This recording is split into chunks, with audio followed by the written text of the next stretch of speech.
Tell-all vlog 7, the time I met the all-seeing eye. This is going to be a quick update because I didn't really plan accordingly, and it's like less than 20 minutes until the live sat song over on Intersatorius, so I'm going to try and make it over there. But this is going to be the event of when I met the all-seeing eye. How I met the all-seeing eye was doing a certain meditation I developed, and it has been done and practiced by other people besides me, so it's not just it works for me and no one else.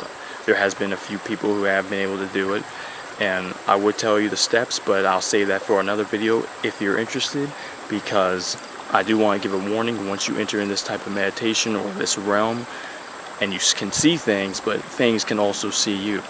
You know, it's like when you stare into the abyss stares back. I know that's kind of cliche, but it's true. And you'll get the gist of what I mean by that by the end of this video. But like I said, it's going to be quick.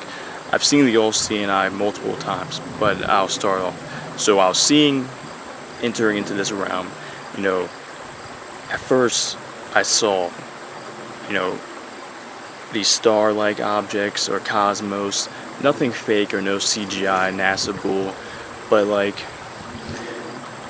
it looked like two stars or something was coming to eclipse and move into each other, and then they moved back, you know, and there's strange imagery, and I ended up seeing this eye,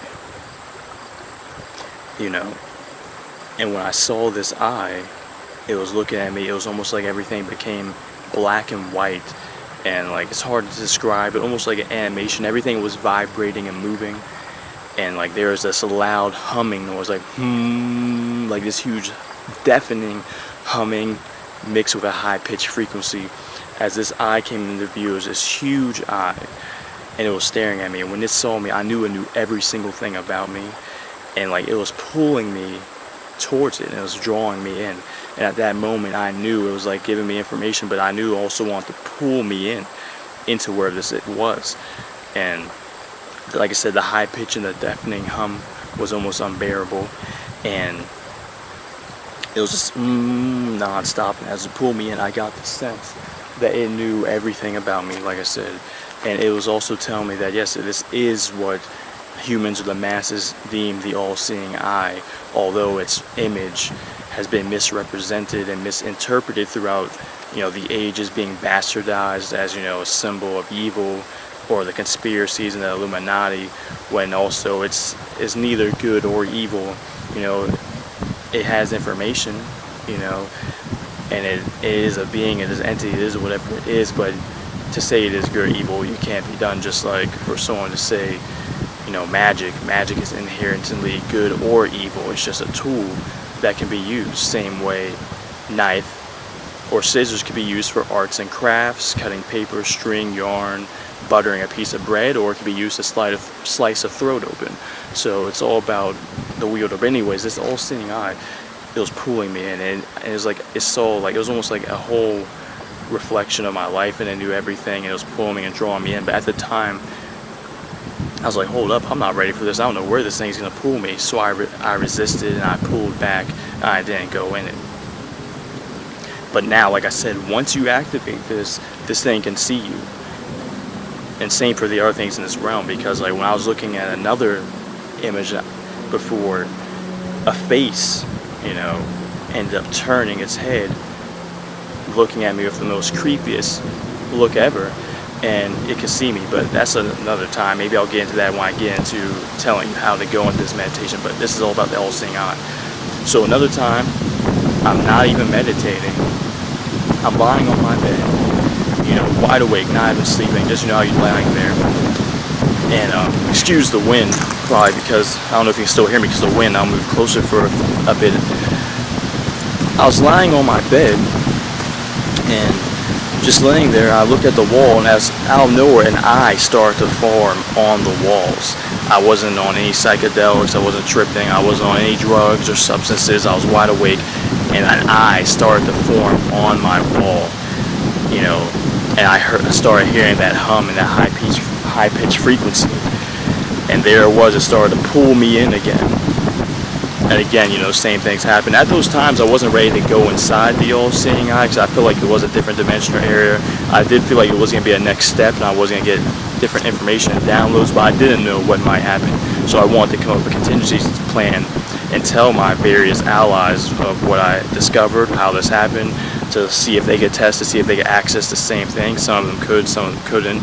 And when we went into it, you know, I wouldn't tell them exactly what would be seen, so I would know if it was genuine what they were seeing. And they ended up describing the same locations and landscapes and the form and how the eye. But when this eye was pulling me in, like I said, it appeared on my wall, and then I looked, it was appearing on my ceiling. And like, I'm just in the room, a normal house, lying on my bed, and there's a huge eye forming on my wall.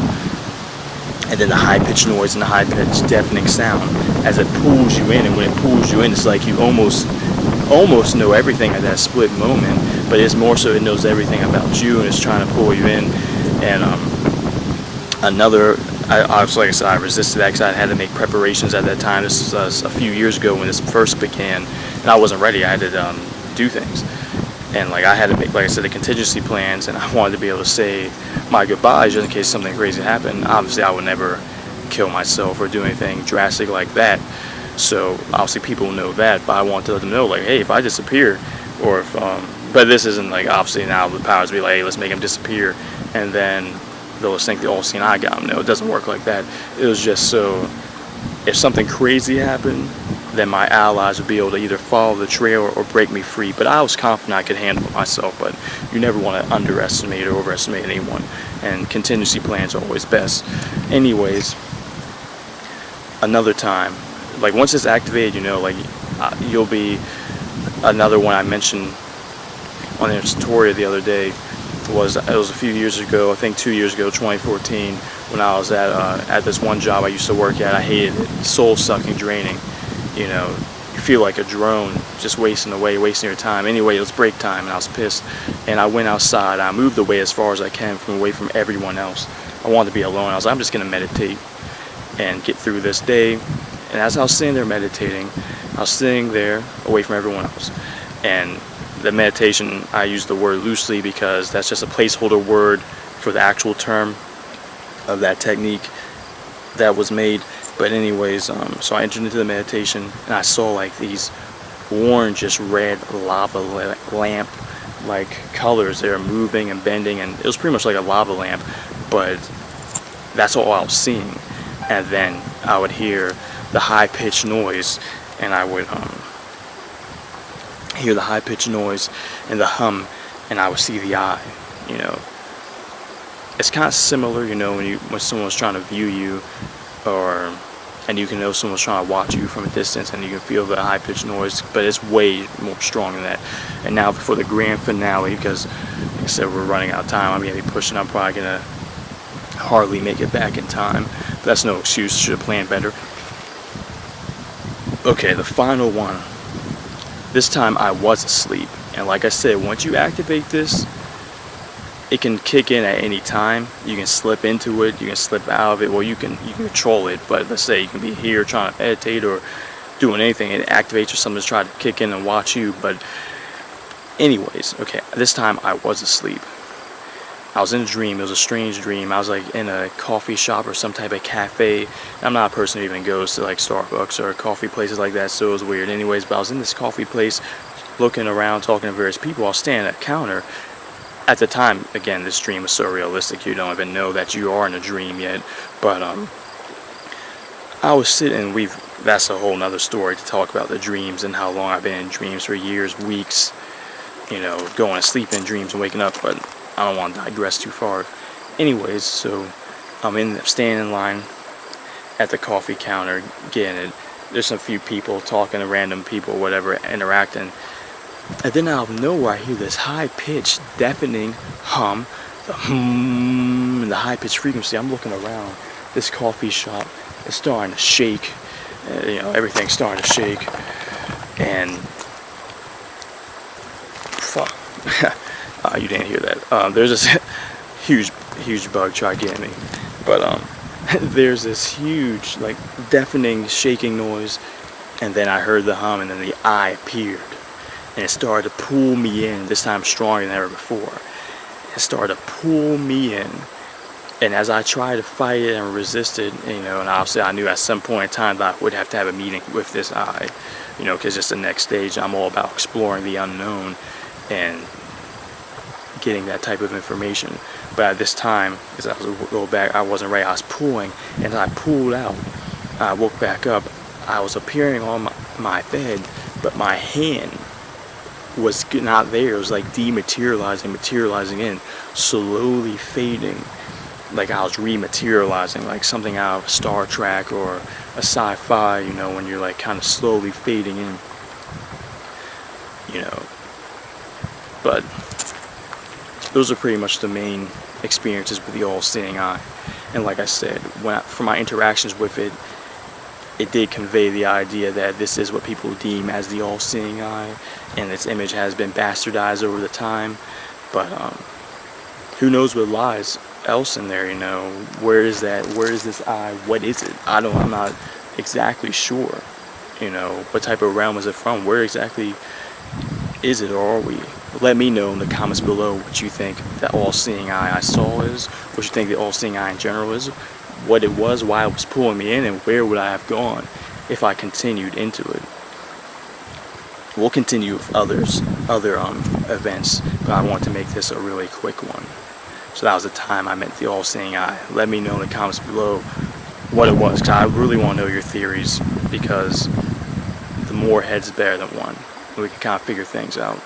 If you like hearing esoteric, occult, weird stories and experiences, subscribe here. Obviously, usually I'm supposed to be touching more on alchemy things, but it's all alchemy. Alchemy, astrology, theurgy. It's all part of the great work. And right now, that's why I'm talking about these personal experiences that happened to me. And perhaps others will share on here as well eventually. But I'm going to end it here. This was Muscle Dragon again for Dragon Store Alchemy. See you next time.